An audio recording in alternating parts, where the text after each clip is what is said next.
وزي ما انتوا شفتوا في منطقتنا حوالينا من كل حتة، وانا بحاول ان انا ما اقولش كلام يعني ازعل بيه حد من اي دولة يعني، لكن تبصوا شمال تبصوا جنوب تبصوا شرق تلاقوا الدنيا مش يعني تحديات ومشاكل وليها اثار وليها تأثير علينا.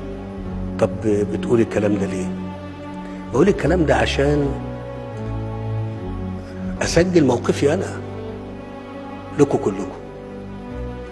اسمعوا، انا ما غامرتش بيكم، ما خدتش قرار اضيع في مصر ولا الحكومة.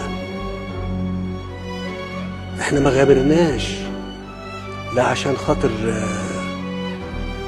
يعني هوى ولا يعني فهم خاطئ او تقدير منقوص فخدنا قرار فدخلناكم في الحيط وضيعنا مصر.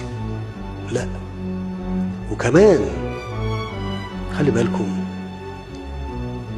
ما احناش ان شاء الله فسدة خدنا اموالكم وضيعناها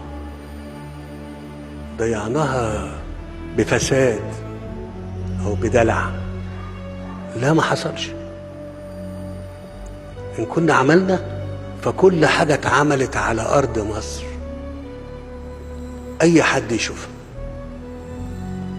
بقول الكلام ده لان الكلام ده مهم، لان الكلام اللي بقوله ده تسجيل